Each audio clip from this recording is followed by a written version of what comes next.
Oke, Assalamualaikum warahmatullahi wabarakatuh. Sahabat tani semuanya, terima kasih sudah stay, dan yang baru datang saya ucapkan selamat datang. Dan sebelum kita mulai, saya akan doakan dulu kita semuanya. Semoga Tuhan selalu memberikan kita keberlimpahan, rezeki yang lancar, dan tidak kalah pentingnya semoga Allah selalu memberikan kita selalu kesehatan. Amin.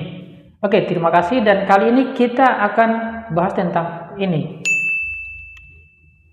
Jadi begini sahabat tani, saya mendapatkan banyak komentar sebenarnya dari sahabat-sahabat tani kita. Seolah-olah saya itu tidak menonton video yang disampaikan oleh SLT sampai selesai. Dan menurut mereka SLT sudah memberikan solusi yang terbaik, yang paling bagus, yaitu adalah air rendaman dolomit. Oke, jadi kita bahas dulu air rendaman dolomit. Tapi sebelum kita bahas, saya akan tanya dulu. Sahabat tani semua, mau bertani itu mau untung apa mau buntung? Ya. Karena kita bahas dolomit, berarti kita bahas tentang lahan yang tanahnya asam. Ya. Kalau tanah panjenengan semua tidak asam, ya, ngapain Anda kasih dolomit? Pertanyaan saya, ngapain Anda kasih dolomit? Kalau tanah Anda tidak asam, ya, kan dolomit itu dibuatkan untuk menetralkan asam tanah, ya. Tujuan utamanya untuk menetralkan asam tanah. Adapun selanjutnya dia bermanfaat sebagai penyuplai kalsium, itu sudah lain hal, ya. Itu sudah lain hal. Tapi tujuan utama adalah menetralkan pH tanah. Kemarin saya mendapat komentar begini, saya 20 tahun, ya, itu saya sudah bikin videonya juga. 20 tahun pakai dolomit, tapi tanah saya tidak subur. 2 tahun saya nggak pakai dolomit, tanah saya menjadi subur. Pertanyaannya, ngapain Anda kasih dolomit? Tanah Anda itu, kebun Anda, ngapain Anda kasih dolomit? Kan coba yang cerdas itu, yang bijaksana dalam bertani. Ngapain Anda kasih dolomit? Apakah Anda sudah ukur tanah Anda itu butuh dolomit apa enggak? Kalau nggak butuh dolomit, ngapain Anda kasih? Saya berpikiran begini, jangan-jangan Anda nggak pernah ngukur pH tanah Anda, ya. Jangan-jangan tanah Anda selama ini sudah subur tapi sok-sokan kasih dolomit. Ngeracun tanah itu namanya. Tanah sudah netral kasih dolomit, ya jadi basah lah jatuhnya. Kalau tanah Anda asam dikasih dolomit, jadi netral tanahnya, subur tanaman. Tapi kalau tanah Anda sudah netral dikasih dolomit, tanahnya jadi basah, jadi racun. Nah ini.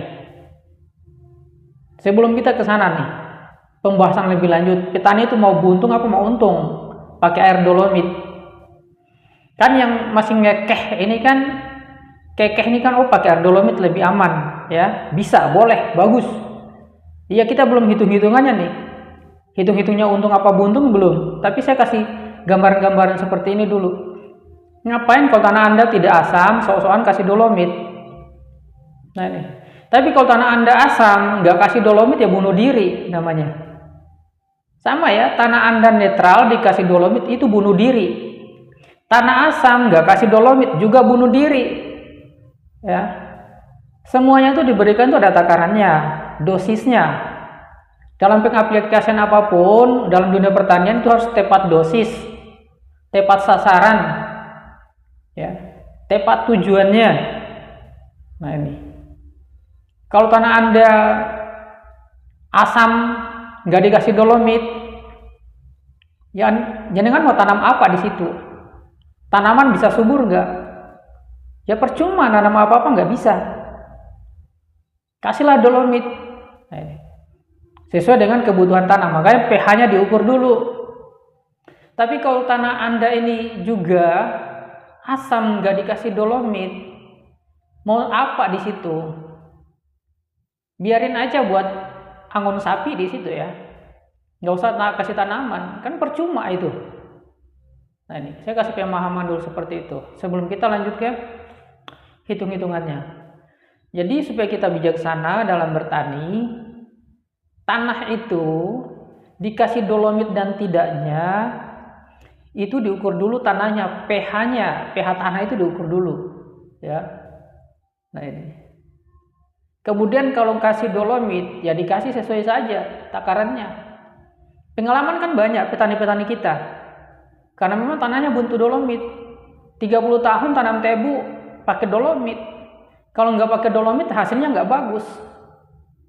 Petani cabai kita pun juga banyak yang kasih di kolom komentar, bapak saya 30 tahun tanam cabai, kasih dolomit setiap kali olah lahan. Kalau nggak olah lahan nggak pakai dolomit, hasilnya nggak bagus. Jadi begini sahabat tani, memberikan dolomit dan enggak itu sesuai kebutuhan tanah. Banyak dan sedikitnya itu sesuai kebutuhan tanah. Jangan bilang, loh kan kalau ada kapur itu nutrisi mengendap. Ya nutrisi mengendap kan kalau basah itu.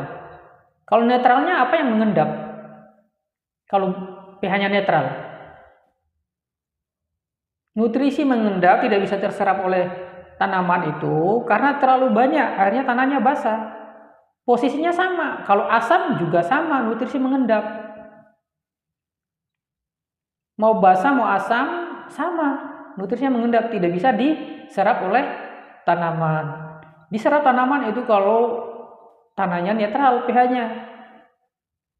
Nah, ini. Jadi itu perlu dipahami nih. Ya, sahabat tani. Jangan bertani membabi buta, ya.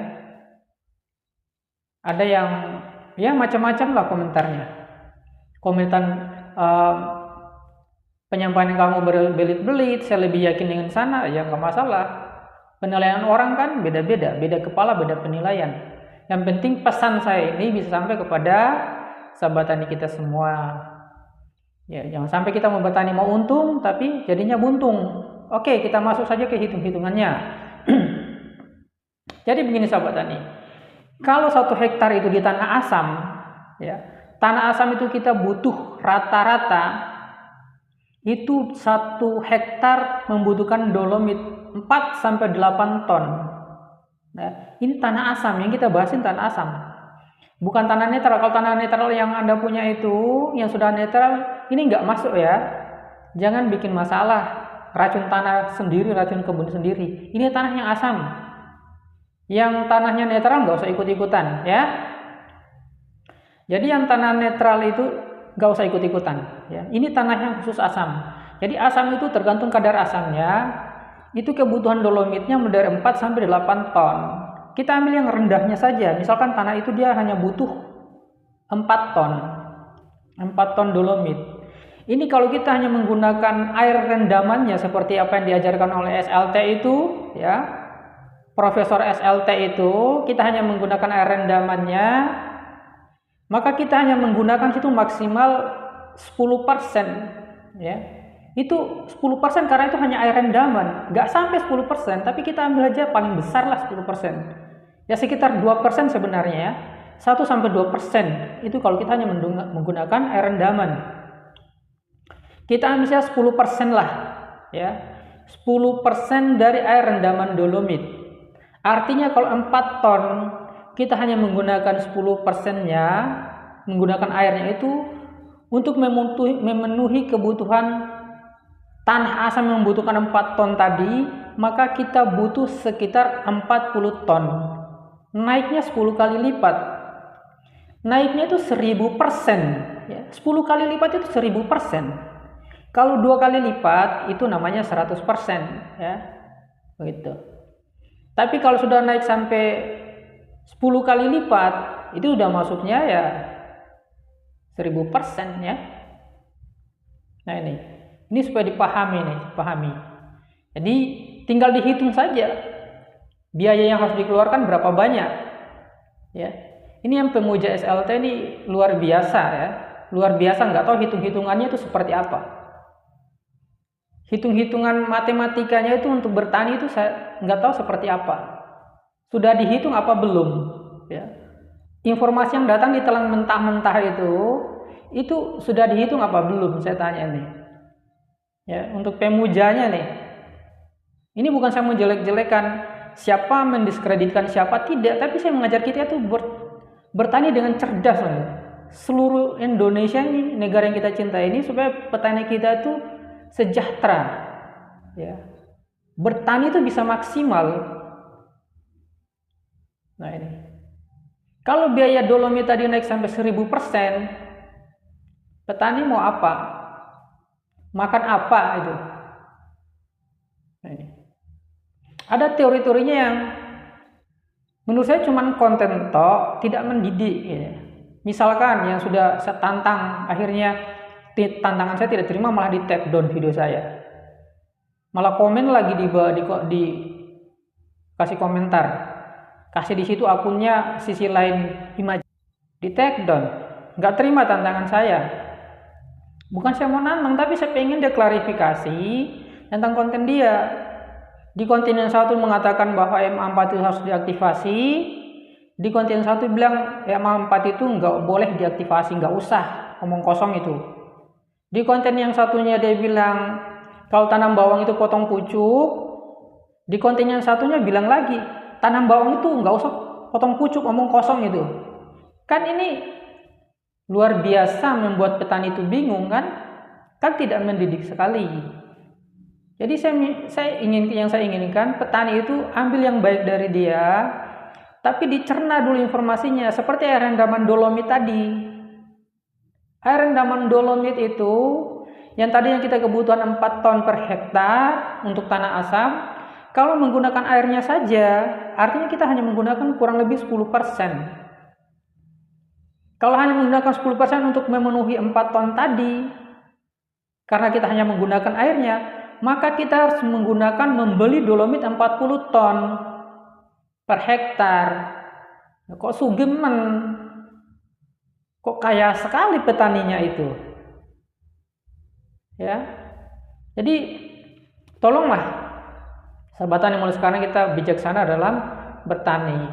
Ini yang masih muja-muja nih, yang hujat-hujat saya. Nah, nonton video ini semoga tercerahkan ya. Kita bertani itu mau untung ya, bukan mau buntung. Kita petani itu, apalagi kita petani yang masih pemula, petani tradisional, yang menonton video kalau seperti tadi, orang Jawa bilang mencela-mencele. Di video yang satu bilang boleh MA4 diaktifin, video yang satunya konten yang lain bilang nggak usah, omong kosong. Di video yang satunya kalau nanam bawang dipotong pucuknya, kalau di video yang berikutnya yang lain dia mengatakan gak usah potong pucuknya, omong kosong. Ini salah duanya saja deh. Dan bagaimana dengan dolomit ini, air rendaman dolomit, menurut sahabat tani yang menilai sendirilah. Kan saya sudah memberikan solusi di konten saya yang lain tentang bagaimana kita menetralkan pH tanah. Salah satunya menggunakan air rendaman CaCO3, air kapur CaCO3. Nah ini CaCO3 itu apa? CaCO3 itu kapur yang terbuat dari bahan-bahan organik, salah satunya dari kulit kerang misalkan, ya itu kapur sirih ya, gampang kita bilang kapur sirih lah. Terus dari batu gamping, sama saja. Kemarin ada yang komentar lucu sekali. Dia mengatakan bahwa di kolom komentar, mungkin saya tidak tahu kapur itu asalnya dari mana. Ini lucu sekali, ya. Dia pikir kapur sirih itu hanya terbuat dari kulit kerang. Terus yang dari batu gamping itu tidak termasuk kapur sirih. Padahal kan nenek-nenek kita juga bikin kapur sirih dari batu gamping. Ini supaya diketahui bahwa gamping itu sebenarnya adalah kalsium yang sudah terbentuk menjadi fosil ya, yang terbentuk dari tumbuhan karang zaman-zaman purba. Karang, kerang, pasir yang terbentuk atau tanah yang terbentuk dari kulit-kulit kerang, terus dari tumbuhan karang yang sudah menjadi batu gamping. Loh, kok adanya di hutan? Ya itu kan udah proses miliaran tahun. Coba tuh pecahin batu gamping. Kan kita masih dapatkan di situ kulit siput, kulit kerang. Nah itu. Ya karena memang itu dulu laut. Itu memang batu karang yang sudah mengfosil. Memang pasir dan tanah yang terbentuk dari karang-karang yang sudah hancur. Ya. Jadi batu gamping, kapur gamping dan kapur kerang itu sama saja. CaCO3 mempunyai sifat basa, kebasaannya itu atau alkalinya itu sampai dengan 10 sampai 13 basah setelah pencampuran dengan air. Itu lebih tinggi dibandingkan dengan kapur dolomit, yang mana basahnya, tingkat basahnya itu hanya 8-9. Jarang sekali kita temui sampai 10. Karena memang sudah standarisasi seperti itu ya.